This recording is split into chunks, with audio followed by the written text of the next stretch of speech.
일도 바쁘고 하니까 병원을 안 가요. 원인 불명이라는 거예요. 찾을 수 없었다는 거죠. 소변이 잘 안 나오거나 아니면 반대로 소변이 너무 자주 나온다거나. 디스크 협착증 개 섞어라 빵빵.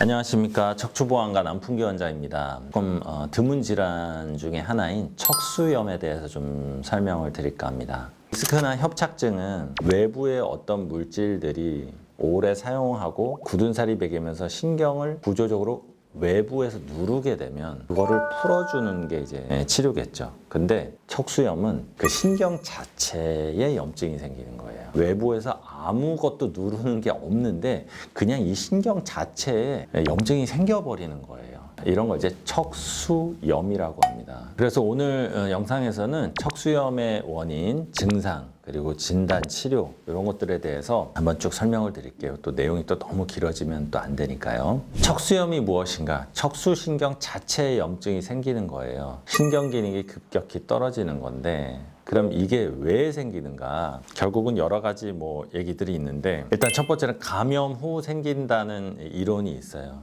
가장 흔한 거고, 감염은 이제 보통 박테리아 이런 거 말고요, 균 말고 이제 바이러스를 얘기하는 거죠. 그러니까 감기라던가 독감에 걸렸다거나, 최근 이제 보고에 따르면 이제 코로나 걸린 이후에도 이 척수염이 그거와 연관해서 발생할 수 있다는 그런 보고들이 있어요. 전체 척수염 환자분들 중에 40%가 이런 바이러스에 의해서 감염이 되면서 그 바이러스가 침투를 해서 이런 게 생긴다는 이제 보고죠. 그래서 사실은 조금 애매한 것들도 있고, 그 감기나 독감이라는 것이 한 달 전에 걸린 건지 6개월 전에 걸린 건지 알 수가 없기 때문에 현재 척수염이 진단된 거가 그 6개월 전에 감기 걸린 그것 때문에 생겼다라는 어떤 확실한 연관성이 좀 떨어지기는 하지만, 어쨌든 병의 기전으로 봤을 때는 바이러스 감염에 의해서 이런 게 생길 수 있다라는 거고요.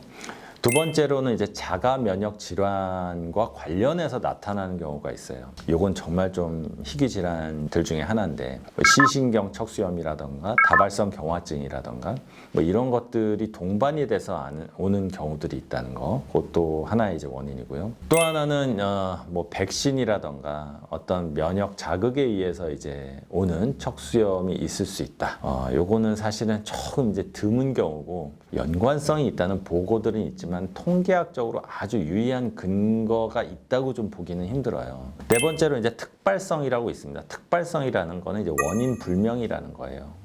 찾을 수 없었다는 거죠. 아무 원인이 없는데도 갑자기 척수염이 이제 생기는 경우들이 있습니다. 그럼 이 증상이 보통 어떻게 오는가? 수시간 내지 수일 안에 갑자기 다리 힘이 빠지는 게 있어요.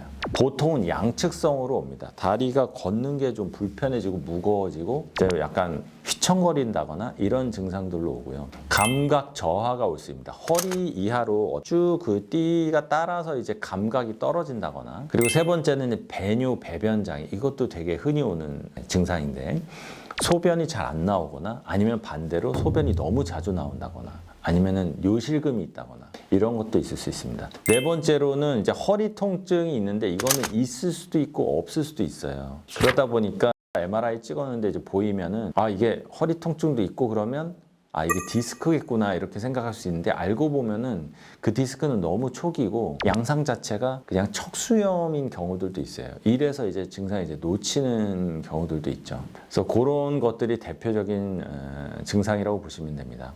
근데 진단이 중요하잖아요. 진단은 이제 MRI를 검사를 하는데, 사실 이게 이 병이 좀 안타깝게도 MRI 상에서 안 나오는 경우가 많아요. P2 시그널이라는 어떤 그 영상에서, MRI 여러 가지 시리즈 중에서 보통 일반적으로 척추 MRI 찍으면 그 영상은 다 포함해서 찍거든요. 근데 그 부위에 척수신경이 하얗게 변해 있거나 척수신경이 부어서 부종이 있어서 길쭉하게 하얗게 변하는 그런 병변이 보이는 경우가 있어요. 그러면 사실 감사하게도 너무 운이 좋은 거고, 그런 경우는 이제 집중적으로 치료하면 좋은데, 처음에 말씀드린 대로 이게 급성기가 넘어가잖아요. 그러면 그 부종이 좀 빠져요. 그리고 사실 증상도 살짝 좋아지니까 환자분들이 또 내가 좀 요즘 무리해서 다리 힘이 빠졌나? 1, 2주 지나니까 좀 낫네. 그래도 좀 걷는 게 좋아지고 있어. 이러다 보니까 일도 바쁘고 하니까 병원을 안 가요.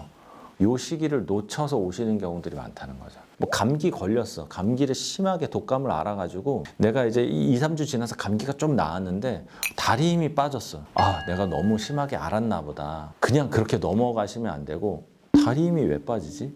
왜 걷는 게 왜 이렇게 힘들지? 이런 경우는 척수염일 가능성이 그래도 하나 있다. 그리고 초기 치료가 굉장히 중요하다. 이런 부분들을 좀 알고 계시면 되겠고요. MRI 진단 말고 또 혈액 검사에서 염증 수치를 좀 체크하는 방법도 있어요. 또 하나는 뇌척수액 검사라고 허리에서 이제 뇌척수에 물을 주사기로 빼가지고 검사하는 것도 있는데 사실 이거는 좀 일반적이진 않아요. 그리고 이 정도로 이 염증 수치가 막 오르고 뇌척수액에서 거기서 막 염증이 발견되고 이 정도는 상당히 많이 진행된 척수염이에요.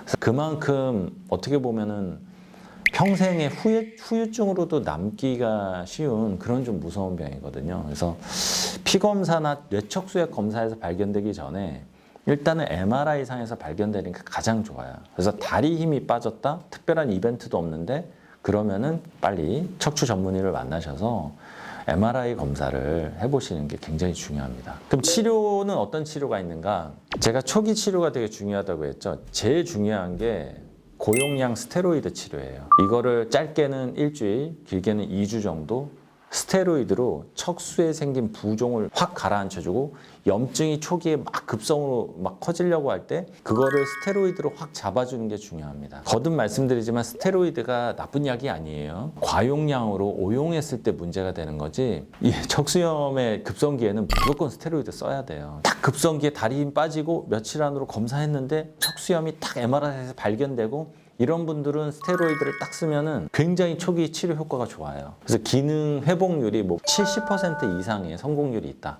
이렇게 이제 보고하는 경우들도 있거든요. 이 부분은 알고 계시면 되겠고요. 두 번째는 이제 혈장 교환술이라고 있습니다.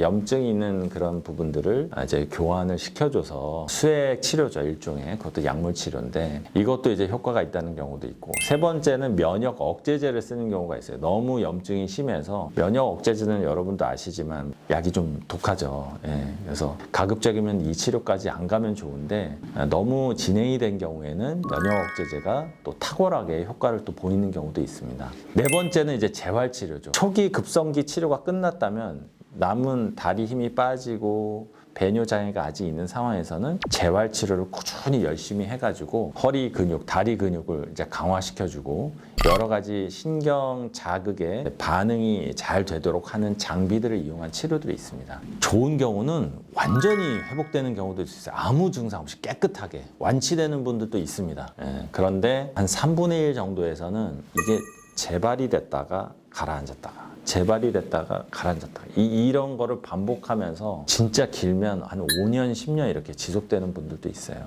다리로의 힘이 떨어지거나 이유 없이 감기 몸살 이후에 다리 근력이 저하되고 이렇다면은 이 척수염을 의심해 볼 수 있기 때문에 병원에 가셔서 검사를 조기에 해보시는 게 굉장히 중요하겠습니다. 네, 오늘은 척수염에 대해서 설명드렸고요. 궁금하신 거 댓글 남겨주시면 답변 달아드리겠습니다. 지금까지 척추보안관 안풍기 원장이었습니다. 감사합니다.